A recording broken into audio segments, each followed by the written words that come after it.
This movie is a little time capsule in all the best ways possible. The Holdovers is a movie that I judged way back in the early days of the strike. I saw the trailer and I thought, this movie looks kind of stupid, but I'm grateful to say I was wrong.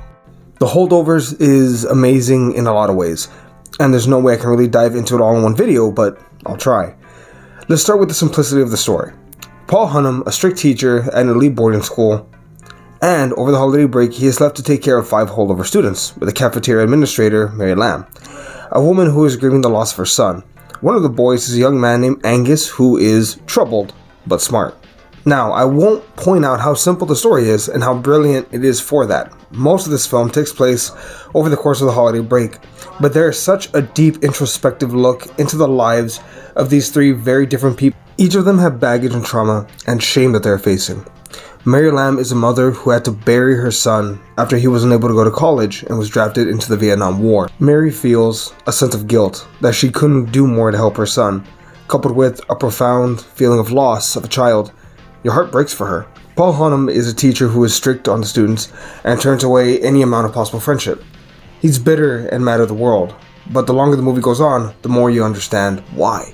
Lastly, there's Angus, a young man who is left behind at the school when his mother elects to go on a honeymoon with her new husband that will not include something annoying like, a child from your first marriage. The characters all feel like real and flawed human beings, and that's what we need in a story about the holidays. Over the break, things change. Angus, somewhat, extends the olive branch by lying to help Paul keep his job. That turns into a Christmas party that turns into Christmas morning, where Angus says all he wants to do is go to Boston. They take a trip, dropping off Mary on the way so that she can see her family and meet her nephew. In Boston, they have a few mini stories. They bond over old pornography from the Roman times and joke. They ice skate and bowl and lie to one of Paul's old classmates, and it's here where we find out Paul doesn't actually have a degree. He was kicked out of Harvard over a cheating scandal where the rich kid cheated off of him, but because he was loaded, Paul's the one that got kicked out. After hitting him with the car, of course. The next day, Angus tries to sneak off only for Paul to catch him, and here's when we get what possibly might be the rawest moment of the entire film. Paul is angry until Angus explains that he wants to go see his dad. Paul assumes it's a graveyard, a cemetery. That's what Angus told him after all, and us. But it turns out, his dad is in a mental institution.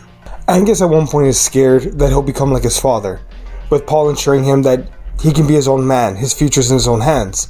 Something I think Paul wished he had heard when he was a lot younger.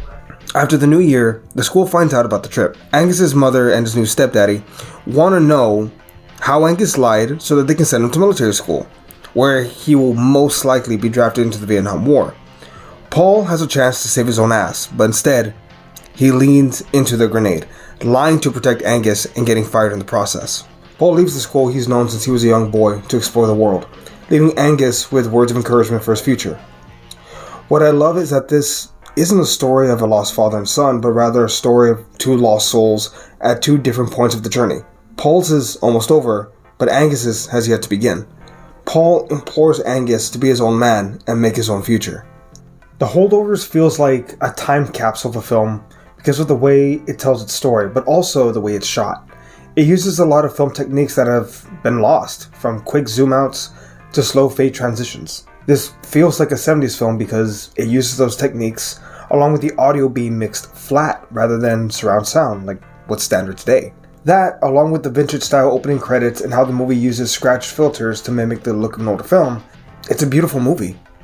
This movie is an easy A, and possibly a new holiday classic, but only the years will tell about that. So what did you think of The Holdovers? Have you seen it yet? If not, it's on Peacock and I think it's in theaters. We're not sponsored, I'm just letting you know how you can watch it. That said, please like and subscribe, all that jazz, and yeah, have a good one everyone.